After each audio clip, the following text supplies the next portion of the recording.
de Cristo, Pablo Walker. ¿Cómo está usted? Buenas tardes. Hola, bien Cecilia, gracias. Bueno, ¿con qué comenzamos? Con la campaña, que fue por lo cual está concertada esta entrevista hace mucho y que viene a coincidir, que vamos a tener que hablar, porque es el tema también sobre lo que va a pasar mañana en Punta Peuco. Pero comencemos con la campaña, que es muy bonita, se llama Voces sin Prejuicio. Vivir una Navidad derribando las fronteras del prejuicio. A ver, ¿cuál es el llamado concreto y qué se puede hacer? ¿Qué podemos hacer cada uno para sumarnos a esto? Sí, bueno, no te quiero dar la lata, así la moralina diciendo que los prejuicios son malos. No, estamos llenos de lugares comunes. Okay.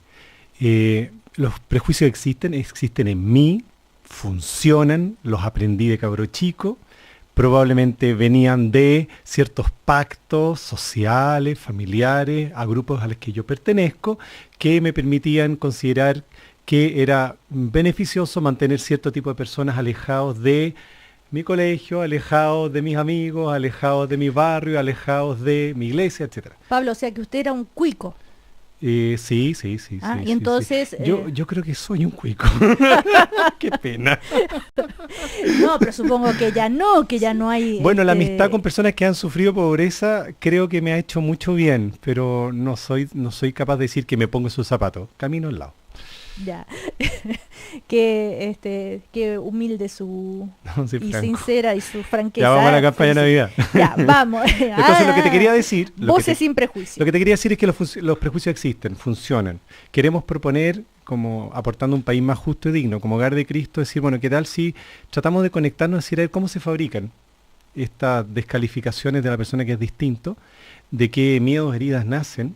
¿Por qué no conversamos respecto de ellos? Y le damos la oportunidad de que la Navidad de Jesús recupere su capacidad inspiradora, que sea novedad. Navidad viene novedad. En términos de que justamente de este Jesús de Nazaret se decía que bueno puede salir de Nazaret. Y efectivamente la opción que tiene Dios de liberar al mundo naciendo en la periferia nos desprejuicia respecto a lo que sucede en la periferia y hace que los arrogantes nos pongamos de rodillas y dejemos que este Dios nos libere de nuestras arrogancias. O sea, acá el tema de los prejuicios está muy comentado últimamente por el tema de la inmigración. Sí. Cómo miramos al otro, al que es distinto, que tiene otra manera de hablar, otro color de piel, Sí. Y se ha generado todo un debate en torno a eso. Esto también sí, calza perfectamente. y esto. Tiene directamente que ver además con la carta de la Conferencia Episcopal. Salió creo ayer poniendo 3 rostros respecto a los cuales efectivamente podríamos desencadenar la novedad que trae una mirada por lo menos liberadora respecto a los prejuicios. O sea, Jesús viene a traer dignidad, o sea, a quitarle las prótesis a la dignidad, ¿cachai? Inseguridades, fobias de todo tipo, clasismo, arrimo. Entonces, por lo mismo, migrantes, los niños y niñas ninguneados y respecto a los cuales, como nosotros como país, hemos postergado durante décadas que se nos mueren y que han sido confiados al Estado y que de parte del Estado ha habido negligencia, y es bueno no poner paños fríos cuando de repente hay una voz de alerta que dice, por fin nos dimos cuenta, ojalá que no haya ningún ministro, ningún personero público que le ponga pañitos fríos, decir, oye, si esto siempre ha sucedido. Nosotros lo sufrimos también como iglesia en algún minuto cuando nos estamos dando cuenta de que estábamos no cuidando a los menores, no ayudó que se dijera son poquititos, ¿ok? No ayuda, claro, cuando fue en su a momento. letargar la lucidez. Ahora, ustedes dicen que Chile tiene compatriotas que han recibido oportunidades en otros lugares y perder la memoria es una de las causas más horrorosas de la injusticia, del clasismo y de las distintas formas de xenofobia que hay en nuestro país. Bueno, sí, somos todos hijos de inmigrantes, vinimos acá pobres, pudimos salir adelante porque se nos abrieron oportunidades y ahora llegan más de nosotros mismos, somos nosotros mismos recién llegados al país. Es como de honestidad básica, Cecilia, de honestidad básica. El tema del clasismo también Sí. es independiente del tema de los migrantes, el clasismo funciona igual. Pero, y también, incluso entre nosotros. Sí, conviene mirar también como con sintonía, con humildad, con ternura, que nuestra cuota de clasismo, gracias a Dios tenemos una clase media que ha ido accediendo por fin a oportunidades que habían sido negadas y se está abriendo a entrar a la universidad, se abriendo ojalá a otros cargos, pero lo que esperaríamos es que esta clase media tenga la capacidad del ascenso, la apertura de oportunidades, pero que no pierda la memoria, que no se compre el relato arribista y que tenga orgullo de sus raíces, de manera de que no olvide que su mamá lavó ajeno y se comprometa con los votos a los candidatos que van a reparar los derechos humanos a los más pobres del país. A ver, ya ya entramos en ese tema entonces. Sí, pues. A ver, Pablo, el tema de derechos humanos. Está la iglesia muy involucrada en esto que va a suceder mañana, que es una ceremonia ecuménica a la cual ha sido invitado el padre Fernando Montes. No es él el que la ha organizado, eso hay que dejarlo bien claro. No es una misa, es una ceremonia ecuménica, dicho bien en claro, en el penal de Punta Peuco. Y donde 8 de los internos van a pedir perdón. Esto ha generado mucha polémica. Desde tu mirada, ¿qué dirías? Lamentable que se vuelva a invisibilizar a los más pobres del país. Y hoy día la versión pobre, preso, no son mayoritariamente las personas que están en Punta Peuco, sino que son miles de viejos presos por delitos comunes que se pudren en vida y que cada vez que hay un esfuerzo para facilitar lo que en la conferencia episcopal, en la carta que hoy día fue publicada, se decía con harta como lucidez, te lo voy a leer textual, ¿no? No será el momento de que como país busquemos los mecanismos jurídicos para que personas con estas dificultades, siguiendo criterios objetivos, puedan continuar cumpliendo en sus casas junto con sus seres queridos la condena recibida, y se refiere a personas que sufren una enfermedad terminal con alguna alteración de las facultades mentales, etcétera. Se están pudriendo en vida, ¿ok?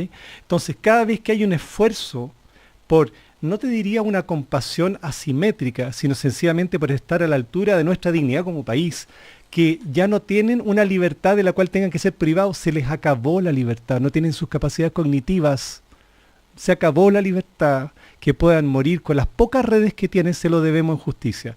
Lamento profundamente que ese tema de pudrirse en vida en nuestras cárceles sea ninguneado una vez más por un tema país que efectivamente requiere de nuestra parte conversaciones, ojalá cada vez más lúcidas, más generosas, para que hagamos este duelo que significa el haber ninguneado la dignidad de nuestros compatriotas, y que ayudemos a las personas que están en Punta Peuco efectivamente a hacer ese trabajo de duelo, que ayudemos a las personas que han sido víctimas de los atropellos de los derechos humanos a hacer ese trabajo de duelo posible. Se requieren mutuamente y requieren a nosotros como país. Por lo tanto, yo creo que sí ayuda actos de perdón, ojalá no solamente dirigidos a Dios, sino que dirigidos a los familiares, a los que nosotros le robamos, le quitamos, le matamos a su ser más querido. Ciertamente ayuda el dar la información que no está siendo dada. Eso se lo debemos. Y ciertamente habrá casos en los cuales efectivamente esa persona ya no tiene nada más que entregar. Cuando haya criterios objetivos que nos permitan acreditar que esas personas no es que estén simulando que están seniles o sin privados de sus capacidades cognitivas, efectivamente puedan tener de nuestra parte una posta que toman las instituciones y no esa persona para decir si hay información que podemos entregar. A ver, pero habría tal vez que aclarar bien que por un lado está que estas 8 personas van a pedir perdón de manera individual, ¿verdad? Y por otro lado está la posibilidad de otorgarles este beneficio o ¿no es cierto?, a algunos de ellos de poder terminar de cumplir su condena en su casa porque están en condiciones en muy mal estado de salud o lo que sea, ¿no? No sabemos si de estas 8 personas, las que van a pedir perdón, tal vez hay algunas que no están en esas condiciones, ¿no es cierto? Entonces son como 2 cosas distintas. Exactamente. ¿Ah? El hecho del perdón, por ejemplo, para un sacerdote, para un católico, ¿qué valor tiene? Tú dijiste recién que era no a Dios, sino a la... No solo a Dios. Sí, ¿Ah? sí soy creyente, sino también a las personas. El perdón es un paso a la reparación del daño. ¿Okay? Y parte de lo dañado es irreversible, es la vida que no voy a poder resucitar porque yo no soy un resucitador, ¿okay? Pero hay otras dimensiones de la vida que sí se pueden recuperar, reparar, y esos son los duelos que tenemos que hacer. Y nos requerimos, las personas que hemos hecho un daño y los que lo hemos sufrido, nos requerimos mutuamente. Y cuando las personas, alguno de esos no lo hacen, las instituciones tenemos que concurrir a ese trabajo de reparación del daño. Y yo creo que sí ayuda el honestamente reconocer que hoy día, en la manera como usamos el lenguaje, como desacreditamos al ofensor, como exacerbamos la violencia de distinto tipo, efectivamente reiteran que no aprendimos lo que nos llevó a una tragedia hace 40 años. De lado y lado. Estamos conversando con el capellán del Hogar de Cristo, Pablo Walker. Ya sabemos que va a haber manifestaciones en contra, se van a dar ahí en la cercanía de Punta Peuco. Los familiares de las víctimas dicen que esto es un show para lograr algún tipo de beneficio. Y también hay un comunicado de prensa del abogado y asesor multigremial de las Fuerzas Armadas retiradas, Raúl Aníbal Mesa Rodríguez. Y él dice que el acto de perdón será individual, voluntario, no colectivo, hacia las familias de las víctimas de derechos humanos, sin esperar nada a cambio, ni concesiones, ni beneficios carcelarios, sino que solo debe ser entendido como un acto de reparación y de encuentro y reconciliación entre los chilenos, dice él. Más abajo... Y me quedo con esa parte. Sí, porque más abajo, claro, dice, hacemos un llamado a los miembros y los líderes de las organizaciones terroristas de izquierda que caminan libremente por las calles de este país para que pidan perdón a los familiares de las víctimas civiles y uniformados que fueron objeto de atentados y asesinatos durante el régimen militar, para que se sumen a estos actos de perdón y reconocimiento y de reencuentro entre los chilenos. ¿Por qué no te quedas con ese último párrafo? Lo que te quería decir es que hay que ir gradualmente, porque si no empezamos a empantanarlo con la lógica de los empates. Yo lo haré con tal de que tú lo hagas, y eso es la excusa perfecta. Mañana, que se haga este primer paso, que ojalá sea lo más limpio posible, y ojalá eso sea inspirador para que otras personas, que quizás desde la otra vereda también fueron o fuimos responsables de atropellos a los derechos humanos, lo reconozcamos. Pero no podemos seguir con la lógica de los empates, porque eso es la excusa perfecta. Y ahí te pediría, Cecilia, que no es una excusa, pero me encantaría que estos temas no invisibilizaran los atropellos a los derechos humanos que acontecen hoy, por ejemplo, respecto a las personas que sufren pobreza. A ver, eso es un atropello a los derechos humanos, dices tú, las personas que sí, porque es una grave vulneración del ejercicio de su derecho y de su libertad. Ahora, violación de derechos humanos se considera cuando es algo que viene de parte del Estado, cuando está el Estado involucrado. En el caso de la pobreza, ¿también el Estado tiene una responsabilidad en esto? Sí, por supuesto que sí. No es el único representante, no es el único responsable, pero nos representa a todos, y a los que votamos por ellos somos responsables también de ello. ¿Por qué? Porque cuando tú dejas de priorizar y te dejas cooptar por las agendas de aquel que grita más, del que tiene más peso, y tú no tienes la Declaración de los Derechos Humanos y las principales como brechas respecto a grupos que sufren exclusión, estoy hablando concretamente de los adultos mayores, así de una, y su pensión de hambre. Estoy hablando particularmente de los niños que no tienen acceso a la educación, que son desescolarizados, estoy hablando de las personas con discapacidad mental, estoy hablando de las oportunidades para los migrantes, etcétera. De los presos, o sea, de la tortura sistemática que significa ser preso en nuestro querido país. ¿Okay? Hablo de eso, cuando tú olvidas eso y sencillamente por mantenerte en el poder o por preparar tu reelección, tú necesitas negociar todas las agendas y renunciar a la reparación de esos derechos humanos, decimos entonces que en Chile se sigue violando los derechos humanos a través de la prolongación de la pobreza. Estamos conversando con el capellán del Hogar de Cristo, el sacerdote Pablo Walker.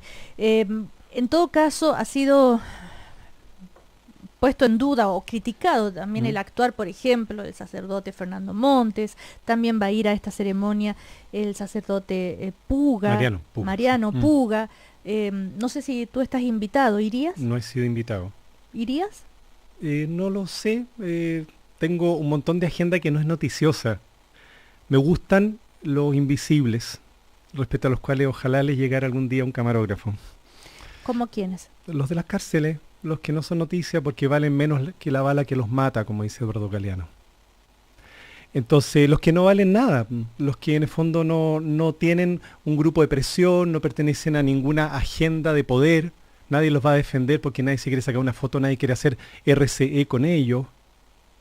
Y te lo digo con el más profundo respeto, como en el sentido de, y esto es puro intento de justicia, no tiene nada que ver con la caridad, se los debemos.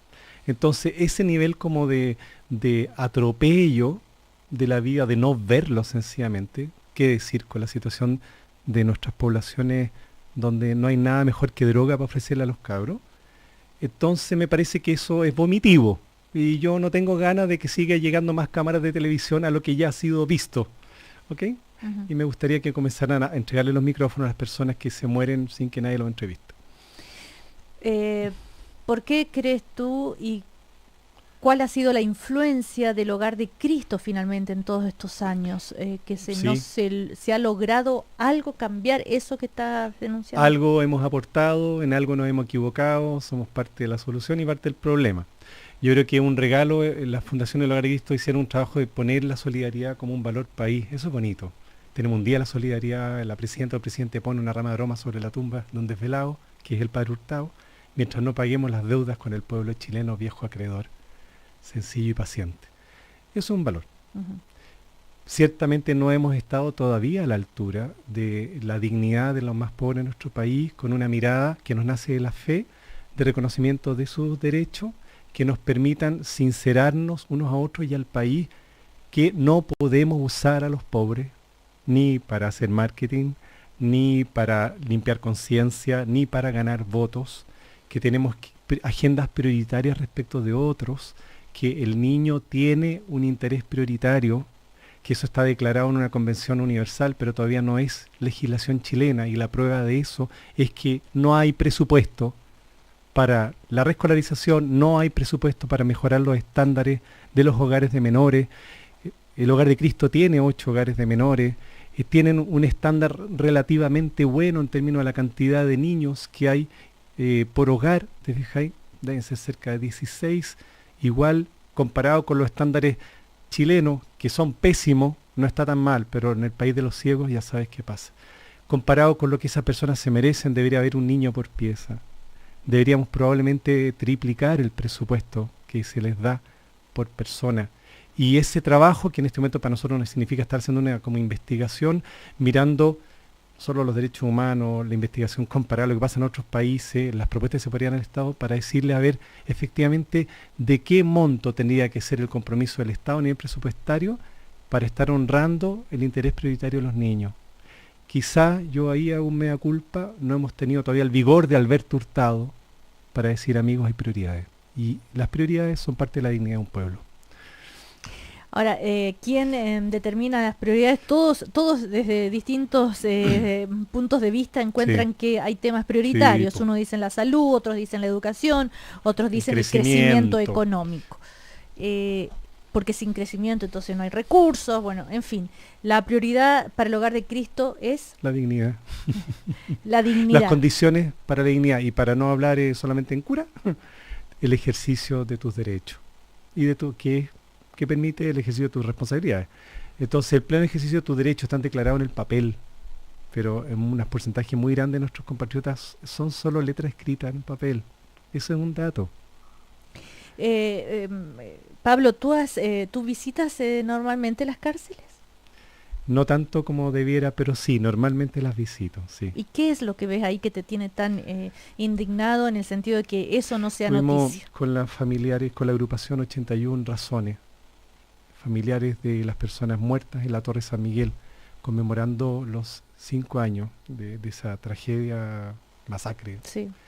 Y vimos ahí a las mujeres gritando, agolpándose contra las mallas de alambre, nosotros tratando de ayudar con oración y con palabras, con esos familiares, creyentes o no creyentes ahí, para tratar de decir que su esperanza no era una ingenuidad. Pero ¿cómo le decimos a nuestros hermanos presos de que hay motivos para no suicidarse? ¿Cómo le decimos a nuestros hermanos presos que hay motivos para no salir a vengarse? ¿Cómo le decimos a nuestros hermanos presos que hay motivos para no salir a vender droga? Dime qué motivos hay. Quien quiera ser parte de esos motivos, por favor, que se sume. Eso es una agenda de dignidad. Pero, ¿qué ¿qué le decimos? Pero algo les dices. Sí, les decimos, estamos trabajando para usted, así de, ¿cachai? Así de insuficiente.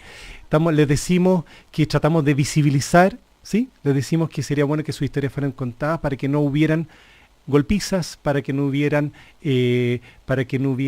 vejaciones, para que no hubiera invisibilidad, para que las condiciones de hacinamiento, para que haya inversión del Estado, para que sea efectivamente no una escuela del delito, como se dice, sino que un espacio de regreso a tus derechos y a tu responsabilidad.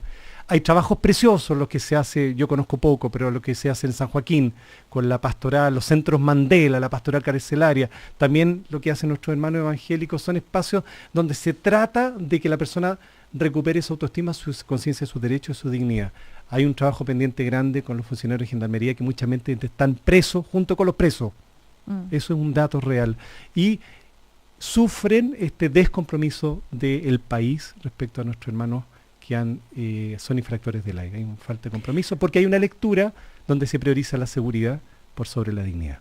Ahora, hay personas presos por delitos comunes que están en un estado de salud terminal, que también podrían beneficiarse, por ejemplo, de esta compasión y de dejarlos que puedan ir a vivir sus últimos días en sus casas. Y un matiz, que no te diría, no me leas la palabra compasión como una especie como de ingenua ternura. No. La compasión es un acto de justicia. Yo estoy vivo porque alguien tuvo compasión por mí. Entonces, tú has visto casos como esos. Sí, soy testigo de primera fuente. Sí, exactamente.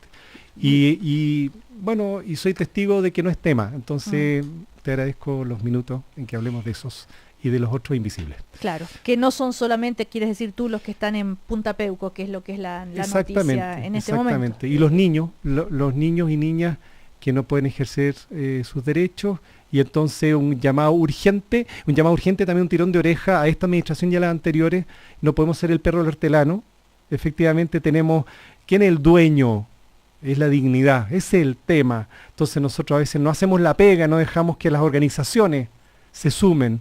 Entonces por una ideología estrechamente concebida, yo puedo decir, no, esto es deber del Estado, así que vuelva en 3 periodos presidenciales más a exigir que pueda cumplir sus derechos. No. La sociedad civil se organiza y dice queremos ser parte, eso desde la doctrina social de la Iglesia se llama principio de subsidiariedad. Tenemos el deber de activar la capacidad que tengamos todos de reparar derechos. Me refiero a que no nos restringieron las lucas para poder operar. Tuvimos que hacer muchas peleas para no cerrar colegios de reinclusión, de reinserción escolar. Finalmente se consiguieron. Hay muchas fundaciones muy pequeñas, un homenaje a ellos, a los que hacen trabajo todos los días, que no tienen las espaldas del Hogar de Cristo, que van a tener que cerrar programas porque el Estado los ningunea en el aporte que hace estas organizaciones a la reparación de derechos. Bueno, le agradecemos al capellán del Hogar de Cristo, Pablo Gocker. Recordemos que lo que nos convocaba era la Voces sin Prejuicio. Voces sin Prejuicio, que es la campaña de Navidad 2016 de el Hogar de Cristo. El lema es Voces sin Prejuicio, entonces derribar las fronteras sociales, tema de reflexión al que invitan para esta Navidad. Gracias, Cecilia. Gracias. Que tengamos una Navidad inspiradora. Gracias. Cariño. Chao.